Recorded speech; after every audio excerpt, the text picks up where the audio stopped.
Good morning to all of you. चलिए आज हम लोग पढ़ते हैं अगला लेसन। जैसा कि आप लोग देख चुके थे क्या यूनिट नंबर 3 तक समाप्त हो जाता है ना। तो आज हम लोग पढ़ेंगे यूनिट नंबर 4। देखिए ट्रांजिस्टर से संबंधित है। जैसे हम लोग पढ़े थे यूनिट नंबर 3 ट्रांजिस्टर, बस इसमें ट्रांजिस्टर का क्या पढ़ना, बायसिंग। आप लोग सुने थे यूनिट नंबर 3 में ट्रांजिस्टर का बायसिंग सुने थे। तो हम बताएं वो सिर्फ वहाँ कि ट्रांजिस्टर का बायसिंग का कंडीशन बताएं, है ना। यहाँ मेथड पढ़ना है कि कितने तरीका से बायसिंग करते हैं, समझे। तो हम लोग पढ़ेंगे आज चौथा लेसन क्या है, ट्रांजिस्टर बायसिंग। ट्रांजिस्टर बायसिंग देखिए, तो ट्रांजिस्टर बायसिंग का सबसे पहले मतलब समझते हैं कि बायसिंग ऑफ ट्रांजिस्टर या ट्रांजिस्टर बायसिंग है क्या। तो ये हम आप लोग का पिछला यूनिट में भी बताए थे, याद है। देखिए ट्रांजिस्टर बायसिंग का डेफिनेशन बताएं थे हम कि क्या करते हैं ट्रांजिस्टर बायसिंग के लिए। तो बैटरी को ट्रांजिस्टर के जो 3 टर्मिनल था उसी से ने कनेक्ट करते थे इनपुट और आउटपुट में। तो इनपुट और आउटपुट में बैटरी से कनेक्ट करने का प्रोसेस को क्या कहा जाता था, ट्रांजिस्टर बायसिंग। तो ट्रांजिस्टर बायसिंग आप लोग समझ रहे थे। और कैसे कनेक्ट करते थे, जो बताए थे कि इमीटर बेस को फॉरवर्ड में कनेक्ट करते हैं और कलेक्टर बेस को रिवर्स में, है ना। तो ये आप लोग लिखना चाहते हैं कि अगर ट्रांजिस्टर बायसिंग क्या है, तो ट्रांजिस्टर बायसिंग का डेफिनेशन क्या लिखेंगे, terminal of transistor is connected to the battery, then this process is called transistor biasing. उसके बाद लिखेंगे पैराग्राफ चेंज करने के लिए क्या लिखेंगे कि for transistor biasing emitter base is always forward bias and collector base is always reverse. इतना हो चुका था। अब उसके बाद हम लोग देखेंगे कि ट्रांजिस्टर बायसिंग तो कर देंगे, लेकिन ट्रांजिस्टर बायसिंग हो जाएगा तो हमारा फेथफुल ऑपरेशन, फेथफुल मतलब विश्वासपूर्ण, मतलब ट्रांजिस्टर को ऑपरेट होने के लिए हमको क्या क्या कंडीशन है। तो ट्रांजिस्टर को ऑपरेट होने के लिए 3 कंडीशन, कितने कंडीशन है, 3 कंडीशन, वो हम लोग पढ़ेंगे। उसके बाद देखिएगा अगला टॉपिक आपका है नीड ऑफ बायसिंग, मतलब हमको ये बायसिंग की जरूरत क्यों पड़ा, है ना, क्यों हम ट्रांजिस्टर को बायसिंग किए। उसके बाद है मेथड ऑफ ट्रांजिस्टर बायसिंग, है ना। देखिए इसमें ज्यादा टॉपिक नहीं है, टॉपिक हल्का है, लेकिन देखिए टाइप्स है ना वही बढ़ा देता है इस सिलेबस को। देखिए क्या है, सबसे पहले ट्रांजिस्टर बायसिंग क्या है, ये तो एकदम सिंपल कि बैटरी से कनेक्ट करने की प्रोसेस को क्या कहते हैं, ट्रांजिस्टर बायसिंग। और ट्रांजिस्टर बायसिंग में क्या किया था कि इमीटर बेस को फॉरवर्ड और कलेक्टर बेस को रिवर्स, है ना। तो ट्रांजिस्टर बायसिंग का डेफिनेशन लिखा जाएगा। उसके बाद हम लोग देखेंगे क्या यहाँ से कि for operation, for proper operation of transistor, मतलब क्या होगा। देखिए प्रॉपर ऑपरेशन मतलब बढ़िया तरीके से, प्रॉपर रूप से ट्रांजिस्टर को ऑपरेट होने के लिए क्या क्या कंडीशन होना चाहिए।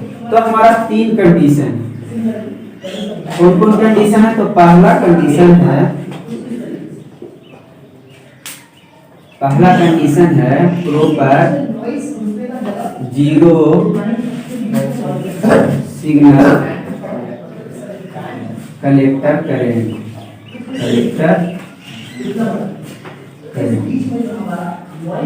दूसरा कंडीशन है मिनिमम VBE एट स्टैंड।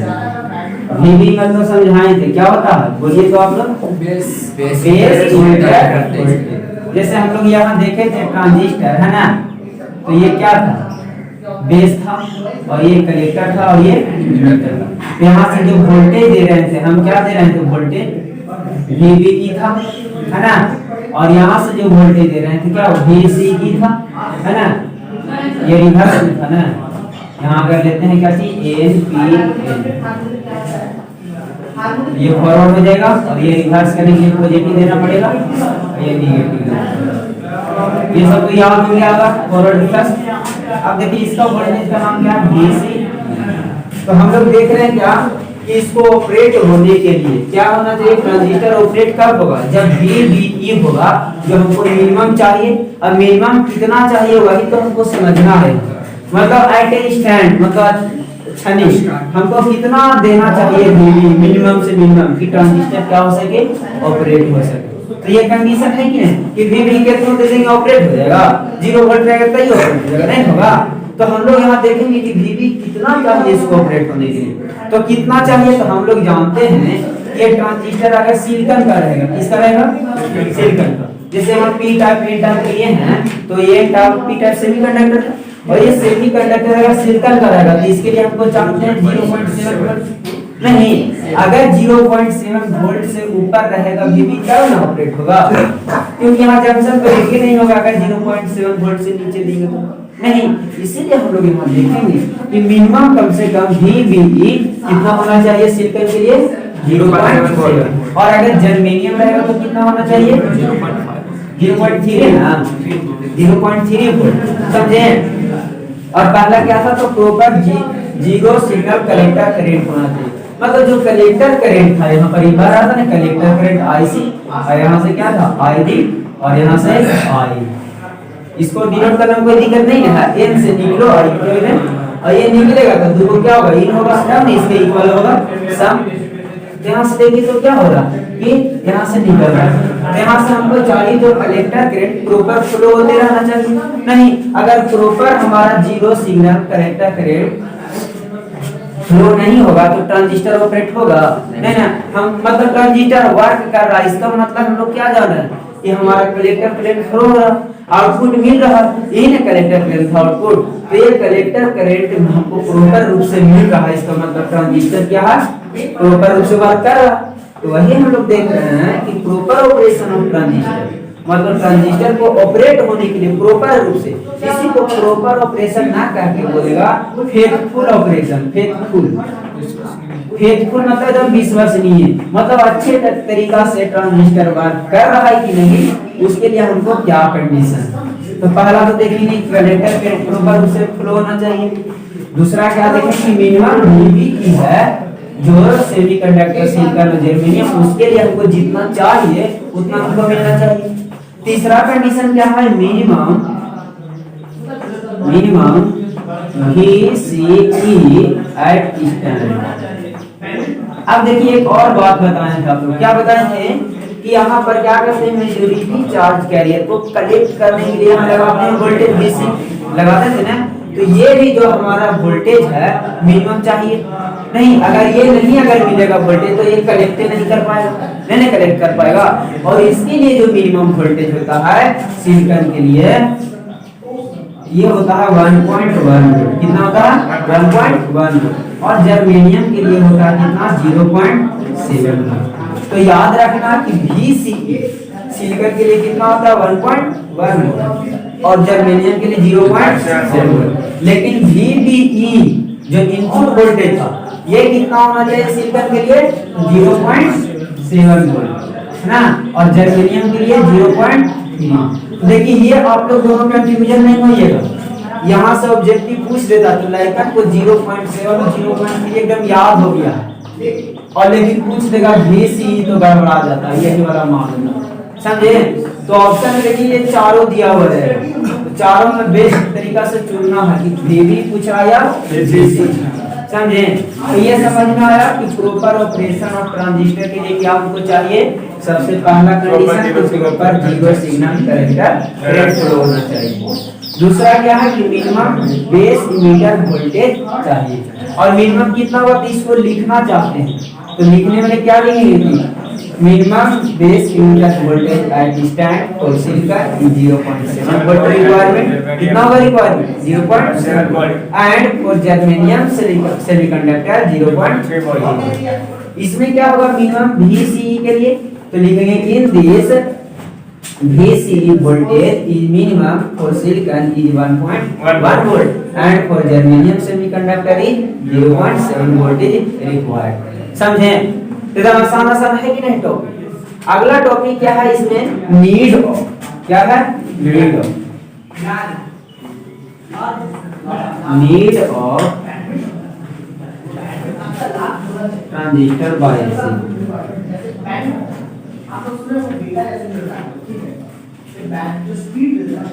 मतलब यहाँ से क्या हुआ कि जो ट्रांजिस्टर बायसिंग हम लोग कर रहे हैं इसकी आवश्यकता सबसे पहले क्यों है ना। तो ये हम लोग पढ़ेंगे कि नीड ऑफ ट्रांजिस्टर क्यों आवश्यकता है। उसके बाद आप लोग को पढ़ना है types of transistor biasing, types of transistor biasing, है ना। अब टाइप्स के बाद आप लोग का इसमें 4-5 गो टाइप्स है। इसमें एक मेन है, उसको बढ़िया से सिर्फ समझना, बाकी अगर नहीं भी समझेगा तो कोई दिक्कत नहीं, लेकिन हम सभी समझाएंगे। उसमें एक मेन है वोल्टेज डिवाइडर, है ना। वोल्टेज डिवाइडर वो VVI है, वो सिर्फ पढ़ना है आप लोग का बेहतर तरीका से। अगर पूछेगा टाइप्स में मेथड का तो सिर्फ यही पूछ सकता है ना, बाकी कुछ क्या ना उस सब नहीं पूछता है। अगर पूछेगा नहीं तो वोल्टेज डिवाइडर, और नहीं तो अगर पूछेगा कि सिर्फ पूछेगा कि टाइप्स ऑफ मेथड बताइए ट्रांजिस्टर बायसिंग का, है ना। तो मेथड है 4-5 जो, वो खाली नाम लिख देना, नहीं तो पूछेगा तो सिर्फ वोल्टेज डिवाइडर पूछेगा, है ना।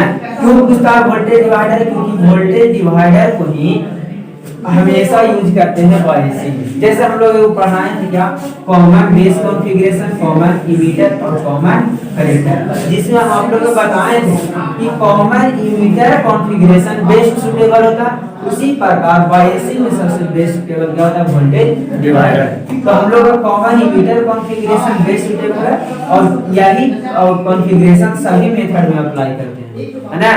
जो सभी मेथड है ना, फिक्स्ड बायस है और भी है 5-6 को है, तो ये वोल्टेज डिवाइडर को भी अप्लाई करते हैं। तो ये दोनों हम लोग के लिए VVI है। हम कॉमन इमीटर कॉन्फ़िगरेशन तो पढ़ा दिए हैं।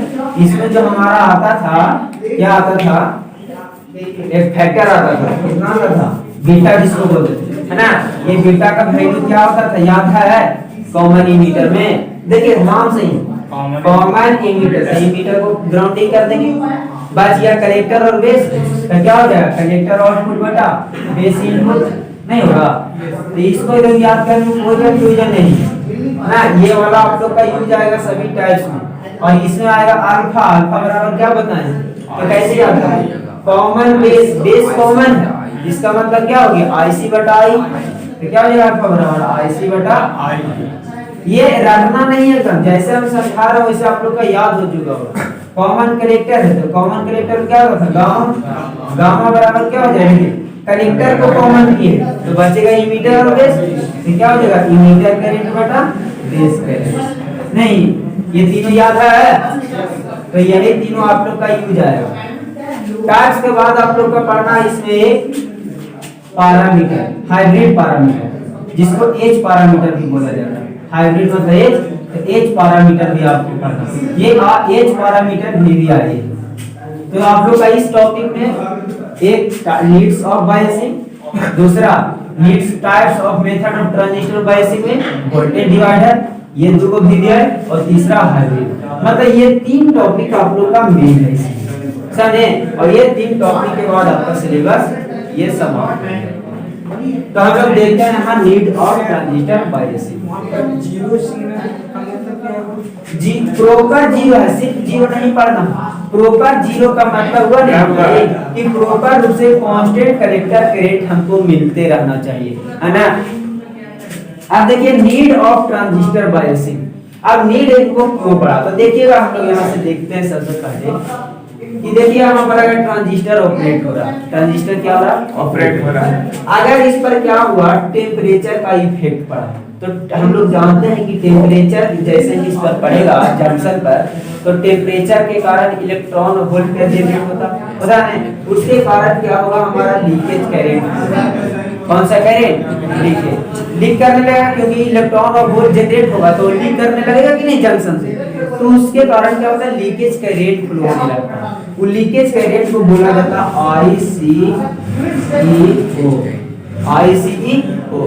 कलेक्टर और इमीटर से अगर फ्लो होगा तो ICEO लीकेज करंट होगा, और B और E से होगा तो ICBO है ना। एक ICBO होगा कलेक्टर और बेस के बीच में, अगर ये दोनों जंक्शन है, ये दोनों जंक्शन के बीच में अगर लीकेज करंट फ्लो होगा जिसको बोलते हैं ICBO। और कलेक्टर और इमीटर के बीच में, सॉरी कलेक्टर और इमीटर ये दोनों जंक्शन के बीच में होगा तो हो जाएगा लीकेज करंट ICE, है ना। ये लीकेज करंट क्यों होता है, तो ये लीकेज करंट क्या होता है कि टेम्परेचर बढ़ने से क्या होता है, हमारा करंट और वोल्ट क्या होता है, लीक करने लगता है ना।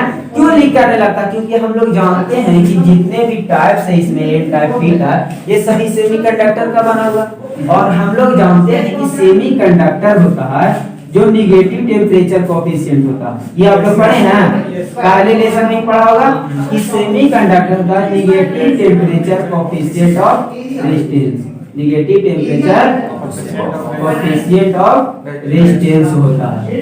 इसका मतलब आप लोग समझते हैं ना, ये ऑब्जेक्टिव के लिए भी ये एग्जांपल पूछेगा ना कि सेमीकंडक्टर क्या होता है, positive temperature coefficient, negative temperature coefficient या जीरो टेम्परेचर कोफिशिएंट। तो देखिए negative temperature coefficient of resistance करने का मतलब क्या हुआ कि सेमीकंडक्टर पर अगर टेम्परेचर को बढ़ाएंगे, क्या करेंगे, बढ़ाएंगे तो जो रेजिस्टेंस है हमारा क्या होगा, घटने लगेगा। क्या होगा, टेम्परेचर बढ़ाएंगे तो रेजिस्टेंस क्या होगा, घटेगा। तो रेजिस्टेंस घटेगा तो उसमें करंट बढ़ेगा ना।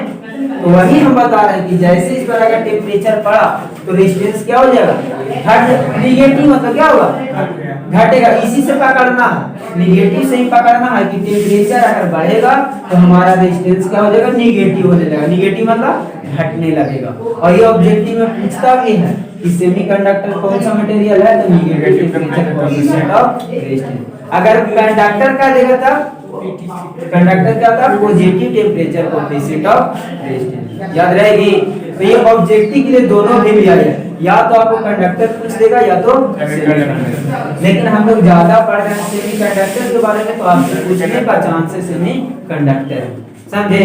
और zero temperature coefficient of resistance सिर्फ दो मटेरियल होते हैं, कौन कौन, एक मैग्नीन और एक कांस्टेंट है ना। मैग्नीन और कांस्टेंट क्या होता है, zero temperature coefficient of resistance. और भी मटेरियल है, जैसे सेमीकंडक्टर मटेरियल सिलिकॉन कैसे है, उसी प्रकार मैग्नीन और कांस्टेंट में क्या मटेरियल है, मैग्नीन और कांस्टेंट, ये दोनों क्या है, zero temperature coefficient of resistance है। ये ऑब्जेक्टिव आपको मिलेगा, आपके रजत अभी के में ऑब्जेक्टिव है ना, उस बुक में मिलेगा कि zero temperature coefficient of resistance किसका होता है, तो मैग्नीन और कांस्टेंट। नेगेटिव किसका होता है, सेमीकंडक्टर का। पॉजिटिव किसका होता है, तो कंडक्टर का।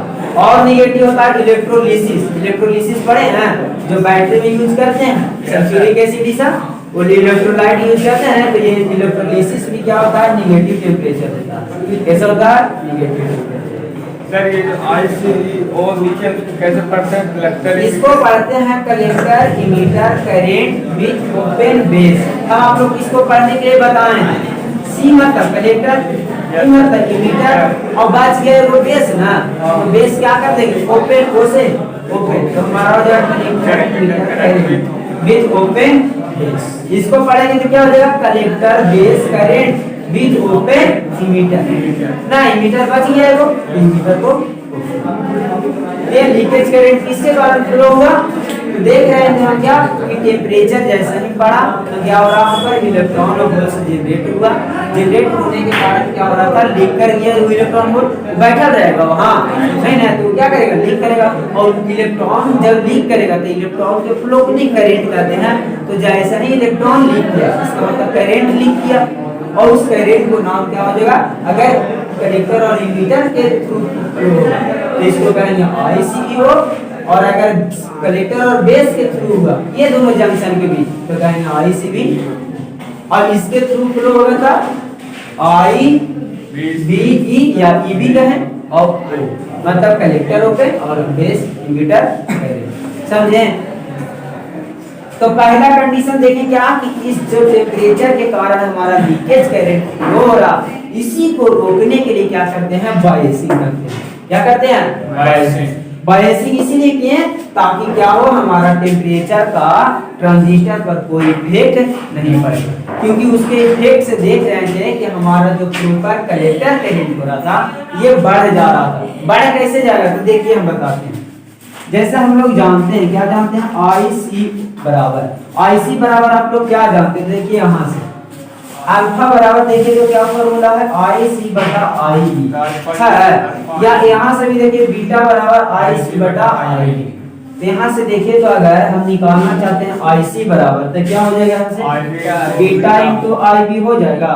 देखिए तो नहीं होगा, और देखिए लीकेज करंट फ्लो हो रहा है, बेस ओपन है, IB है, इसका मतलब बेस ओपन। तो क्या हो जाएगा हमारा यहाँ से ICEO, है ना, कलेक्टर से इमीटर के बीच में फ्लो होने लगेगा, तो ICEO लीकेज करंट होगा। तो हमारा देख रहे हैं क्या कि IC करंट क्या हो रहा था, बढ़ जा रहा, पहले इतना फ्लो हो रहा था प्रॉपर, अगर ट्रांजिस्टर की बात करें तो नहीं, लेकिन टेम्परेचर के कारण हमारा ये लीकेज करंट फ्लो हुआ, जिसके कारण ये क्या हो गया, बढ़ गया ना। यहाँ से देख रहे हैं कि कलेक्टर करंट को हमको प्रॉपर रूप से फ्लो होना चाहिए था, लेकिन यहाँ देख रहे हैं क्या हो रहा है, बढ़ जा रहा है, तो हमारा इफेक्ट पड़ रहा है। तो इसी इफेक्ट को हटाने के लिए क्या करते हैं, प्रॉपर रूप से ट्रांजिस्टर बायसिंग करते हैं। तो ये पहला तरीका हो। दूसरा तरीका क्या है, तो दूसरा तरीका क्या है कि इसका नीड क्यों पड़ा, तो दूसरा कंडीशन क्या है कि जो ट्रांजिस्टर का इंटरनल पैरामीटर है, इंटरनल पैरामीटर जैसे कौन कौन होगा, अल्फा होगा, बीटा होगा, ट्रांजिस्टर में सब आता है अल्फा बीटा गामा, है ना। तो इंटरनल पैरामीटर इसका देख रहे हैं अल्फा बीटा गामा, ये सब क्या होता है, चेंज हो जाता है, नहीं चेंज होगा। कैसे चेंज होगा, देखिए तो अगर यहाँ से IC करंट बढ़ रहा, IC करंट क्या होगा, बढ़ेगा, ई बढ़ेगा तो बीटा भी बढ़ जाएगा, नहीं। तो यहाँ से हम लोग देख रहे हैं क्या कि इसका इंटरनल पैरामीटर क्या हो रहा है, चेंज हो जा रहा है, किसके कारण, बाहरी इफेक्ट के कारण। तो बाहरी इफेक्ट के कारण हमारा इंटरनल पैरामीटर चेंज हो रहा है, इसीलिए इसको बनाए रखने के लिए, कांस्टेंट बनाए रखने के लिए क्या करते हैं, ट्रांजिस्टर बायसिंग करते हैं। तीसरा तरीका क्या, तीसरा आवश्यकता वैल्यू क्या है कि तीसरा आवश्यकता क्या है कि जैसे देखिए क्या होता है इसमें तीसरा कंडीशन आता है थर्मल रनवे का। थर्मल माने क्या होता है, हीट होता है। तो थर्मल रनवे क्या है, ये आप लोग से पूछ सकता है कि थर्मल रनवे क्या है। तो देखिए इसमें थर्मल रनवे आया कैसे, जैसे यहाँ से क्या हुआ कि टेम्परेचर पर या तो फिर क्या हुआ कि इसमें कलेक्टर करंट या इमीटर करंट कुछ फ्लो हुआ, जैसे यहाँ हीट जनरेट हुआ, यहाँ से इलेक्ट्रॉन होल पेयर जनरेट हुआ, इलेक्ट्रॉन होल पेयर के कारण हमारा करंट फ्लो हुआ। तो वहां से देखते हैं क्या कि अचानक से अगर इस पर क्या हो, टेम्परेचर पड़े या हीट पड़े, बाहरी इफेक्ट टेम्परेचर हो सकता है, हीट हो सकता है, कुछ भी हो सकता है, तो क्या करता है इलेक्ट्रॉन और होल पर क्या करता है, स्ट्राइक करता है। और जैसा ही इलेक्ट्रॉन होल पेयर पर क्या हुआ, स्ट्राइक किया, जैसे मान लेते हैं कि ये हमारा जंक्शन, क्या है, जंक्शन, इसमें ढेर सारा इलेक्ट्रॉन है ना। अब यहाँ से क्या हुआ, इस पर टेम्परेचर पड़ा इस इलेक्ट्रॉन, तो ये इलेक्ट्रॉन क्या आ जाएगा, मोशन में आ जाएगा, आएगा नहीं। अब ये इलेक्ट्रॉन क्या करेगा, अगला इलेक्ट्रॉन को स्ट्राइक करेगा, धक्का देगा। अब धक्का देगा तो क्या होगा, इसके वजह से ये इलेक्ट्रॉन भी क्या हो जाएगा, स्ट्राइक करेगा अगले इलेक्ट्रॉन, और जब इसको स्ट्राइक करेगा आपस में, तो क्या होगा, हीट जनरेट होगा इन दोनों के बीच में, कोलिजन होगा। तो जैसा ही कोलिजन होगा, टकराव होगा दोनों के बीच में, तो ये क्या होगा, हीट करेगा। अब अगर ये हीट अगर ज्यादा हो जाएगा तो क्या हो जाएगा, यहाँ पर जंक्शन में क्या हो जाएगा, हीट उत्पन्न हो जाएगा, और ज्यादा हीट होने के कारण ये जंक्शन क्या हो जाएगा, डिस्ट्रॉय हो जाएगा, आग लग जाएगा तो नहीं, डिस्ट्रॉय होगा, बर्बाद हो जाएगा। अब जंक्शन बर्बाद हो रहा है, इसका मतलब क्या हो रहा है, हमारा ट्रांजिस्टर खराब हो रहा नहीं। तो थर्मल रनवे के अंतर्गत क्या होता है कि अगर इलेक्ट्रॉन पर हीट के कारण दूसरे इलेक्ट्रॉन को स्ट्राइक करता है, जिसके कारण क्या होता है, दोनों के बीच में हीट जनरेट होता, और उस हीट के कारण क्या होता, हमारा जंक्शन डिस्ट्रॉय हो जाता।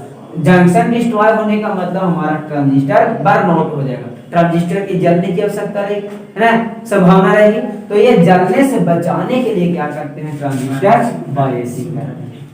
तो तीनों की आवश्यकता, ट्रांजिस्टर बायसिंग की आवश्यकता कितने तरीका से हुआ, 3 तरीका से। क्यों हुआ, तो पहला क्या बताएं कि टेम्परेचर डिपेंडेंट के कारण, क्योंकि हम लोग जानते हैं कि सेमीकंडक्टर का बना होता है ट्रांजिस्टर, और सेमीकंडक्टर के कारण क्या है कि जानते हैं कि सेमीकंडक्टर टेम्परेचर पर डिपेंड करता है नहीं, क्योंकि सेमीकंडक्टर का कैरेक्टरिस्टिक है ये negative temperature coefficient of resistance होता है ना।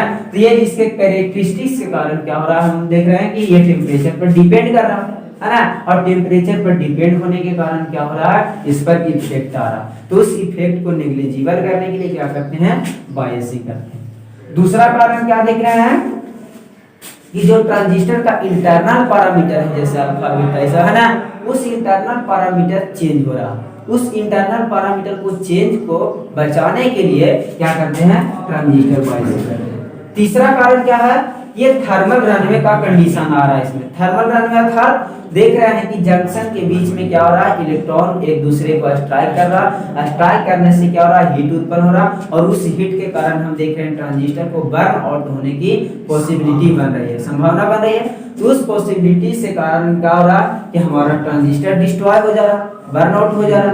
तो उसको बर्न आउट से बचाने के लिए क्या करते हैं, ट्रांजिस्टर बायसिंग। तो ये तीनों तरीका हम लोग के दिखाना पड़ेगा, है ना।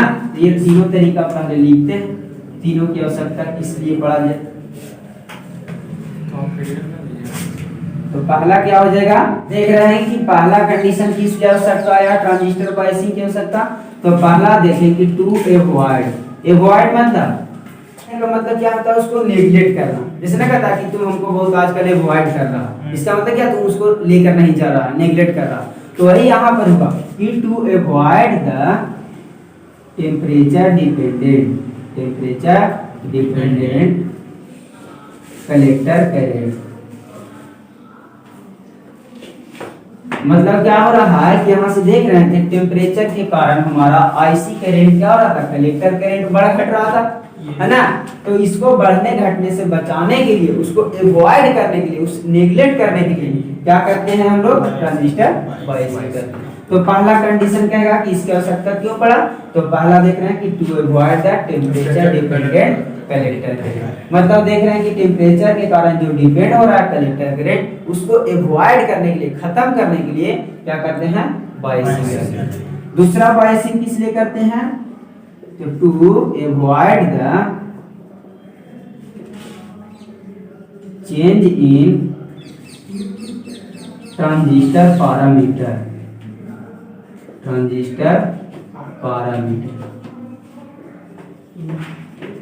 जैसे में कौन कौन एग्जांपल में लिख सकते हैं, दैट इज अर्थात alpha beta gamma IC etc, है ना। और भी है, आई भी है, आई है ना। तो ये सब को क्या करते हैं, अवॉइड करने के लिए। इसमें देखते हैं क्या हो रहा है, चेंज हो रहा है ट्रांजिस्टर पैरामीटर। तो ये ट्रांजिस्टर पैरामीटर में चेंज को अवॉइड करने के लिए, खत्म करने के लिए क्या करते हैं, ट्रांजिस्टर को बायसिंग करते हैं। तीसरा कंडीशन क्या होता है, to avoid the thermal runaway. किसको खत्म करने के लिए, थर्मल रनवे को। मतलब थर्मल रनवे जो इसमें कंडीशन आ रहा था, देख रहे थे थर्मल रनवे के कारण हमारा ट्रांजिस्टर क्या हो रहा था, बर्न आउट होने की पॉसिबिलिटी बन रही थी। उसको खत्म करने के लिए क्या करते हैं, ट्रांजिस्टर बायसिंग करते हैं। तो सभी समझ में आया टॉपिक। तो आज का टॉपिक हमारा क्या क्या था, सबसे पहले देखिए ट्रांजिस्टर बायसिंग।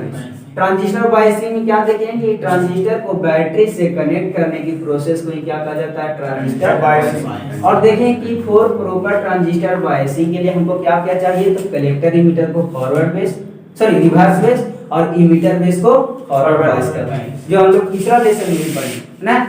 उसके बाद देखेंगे फॉर प्रॉपर ऑपरेशन, या कहेगा फॉर फेथफुल ऑपरेशन। और ट्रांजिस्टर के लिए क्या क्या कंडीशन होना चाहिए, तो हम देखें कि ट्रांजिस्टर को प्रॉपर रूप से ऑपरेट होने के लिए क्या चाहिए, तो हमारा पहला कि proper zero signal collector current flow होना चाहिए। दूसरा क्या देखेंगे कि मिनिमम VBE मतलब बेस इमीटर वोल्टेज हमको चाहिए, मिनिमम से मिनिमम, है ना। और मिनिमम कितना चाहिए, तो सिलिकॉन अगर रहेगा सिलिकॉन कंडक्टर 0.7 वोल्ट, और जर्मेनियम रहेगी तो 0.3 वोल्ट। तीसरा देखें कि मिनिमम कलेक्टर इमीटर वोल्टेज होना चाहिए, जो हमारा देख रहे हैं VCE, जो एब्जॉर्ब करवाने के लिए लगाते हैं मेजॉरिटी चार्ज कैरियर को।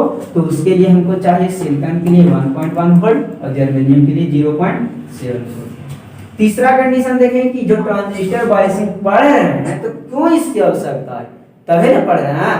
तो हम सबसे पहले देखेंगे इसका आवश्यकता क्यों हुआ। तो इसका आवश्यकता हुआ to avoid the temperature dependent collector current. मतलब देख रहे थे कि टेम्परेचर के कारण जो कलेक्टर करंट डिपेंड कर रहा था, देख रहे थे टेम्परेचर पर। क्यों टेम्परेचर पर डिपेंड कर रहा था, क्योंकि हम लोग देख रहे हैं कि ट्रांजिस्टर जो सेमीकंडक्टर मटेरियल का बना, तो देख रहे हैं semiconductor material negative temperature coefficient of resistance होता है। तो हम लोग देख रहे हैं कि जैसे जैसे टेम्परेचर बढ़ता है तो रेजिस्टेंस घटता है, और रेजिस्टेंस घटेगा तो उसमें करंट का वैल्यू क्या होगा, बढ़ेगा। तो हमको चाहिए प्रॉपर करंट ना, क्योंकि कंडीशन पहले देखे हैं कि प्रॉपर रूप से ऑपरेट होने के लिए हमको कलेक्टर करंट प्रॉपर चाहिए। लेकिन यहाँ देख रहे हैं कि चेंज हो रहा है, किसके कारण? टेम्परेचर के कारण। तो उसको हटाने के लिए क्या करते हैं? ट्रांजिस्टर बायसिंग करते हैं। दूसरा कंडीशन क्या देख रहे थे कि इसमें जो चेंज इन पैरामीटर, मतलब ट्रांजिस्टर का कुछ पैरामीटर था। पैरामीटर कौन कौन था? जैसे हम लोग देखे थे alpha, beta, gamma, IC, IV, I, और भी पैरामीटर होते हैं ट्रांजिस्टर का। ये सभी पैरामीटर देख रहे थे कुछ ना कुछ चेंज हो रहा है।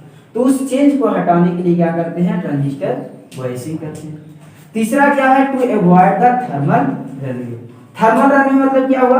देखिए ये थर्मल रनवे के अंतर्गत देख रहे थे क्या कि थर्मल रनवे अर्थात हीट रनवे, मतलब हीट के कारण जो रन कर रहा था।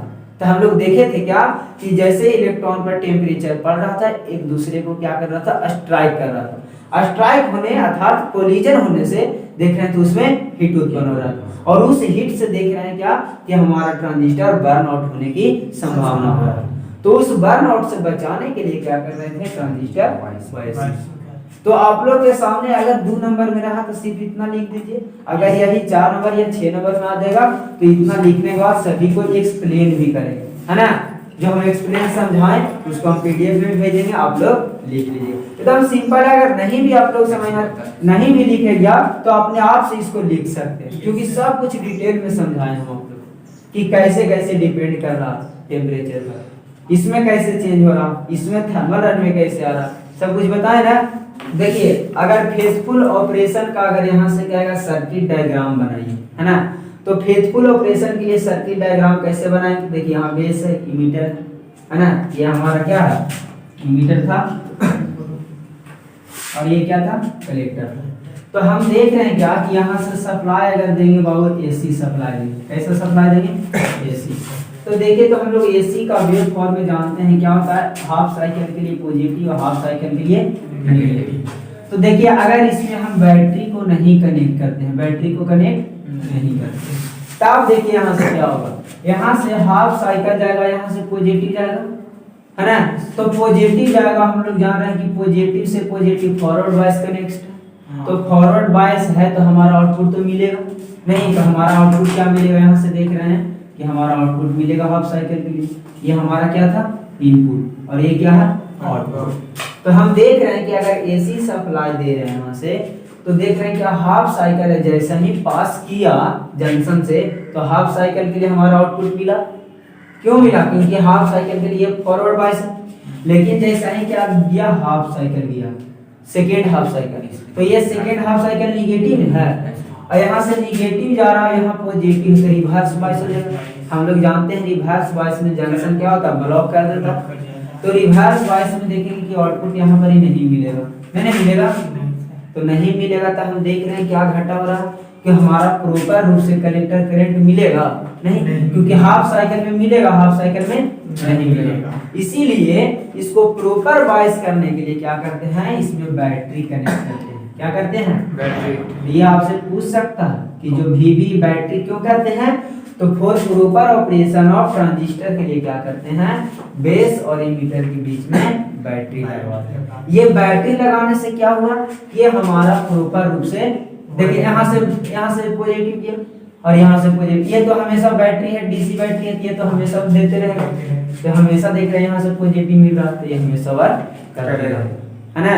तो आप लोग का एक फिगर भी बना सकते हैं कि ये फेथफुल ऑपरेशन के लिए हुआ, है ना, ये फेथफुल ऑपरेशन के लिए सर्किट हुआ, फेथफुल ऑपरेशन के लिए, और एक अनफेथफुल मतलब विश्वास नहीं रहेगा। तो अनफेथफुल के लिए क्या करना? यहाँ बैटरी को हटा देना। क्या करना? हटा देना। अब देखिए आगे आप लोग का पढ़ना, इसके बाद लोड लाइन। क्या पढ़ना? Load line. देखिएगा टॉपिक इसके बाद होगा आपके सामने लोड लाइन या डीसी लोड लाइन, है ना। एसी लोड लाइन अगला चैप्टर में पढ़ना, इसमें पढ़ना DC load line. DC load line मतलब क्या है कि जो कलेक्टर करंट है और ये जो इसके बीच में वोल्टेज है VCE, इसके बीच में जो लाइन ड्रा किया जाता है उसी को बोलते हैं लोड लाइन। क्या बोलते हैं? लोड मतलब लोड के अक्रॉस रहेगा, और लोड के अक्रॉस करंट क्या मिल रहा? IC, और वोल्टेज क्या मिल रहा? VC। तो VC मतलब लोड के अक्रॉस वोल्टेज और करंट के बीच जो ड्रा किया जाता है लाइन को, उसी लाइन को क्या कहते हैं? Load line. समझे? अब ये लोड लाइन का जब ड्रा करते हैं तो हम देखते हैं कि इसका जो ड्रा करिएगा, अगर आगे पढ़ाएंगे तो ये क्या मिलेगा? ये IC था, और ये क्या था VC, है ना।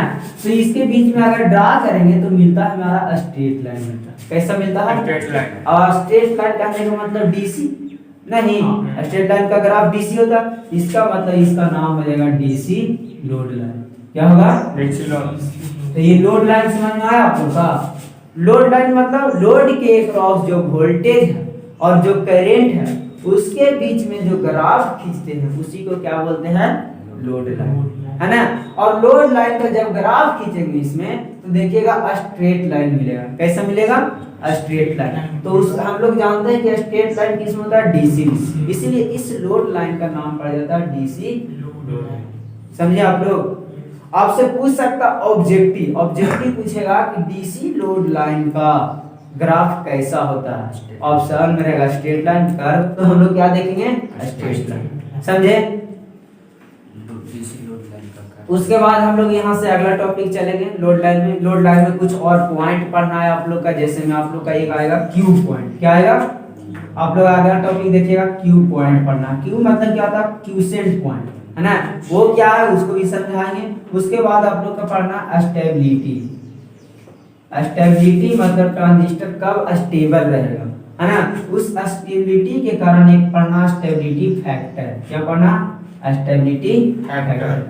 ये छोटा छोटा कुछ टॉपिक है, क्यू पॉइंट और स्टेबिलिटी फैक्टर। ये सब जब DC लोड लाइन पढ़ाएंगे ना इसी में क्लियर हो जाएगा।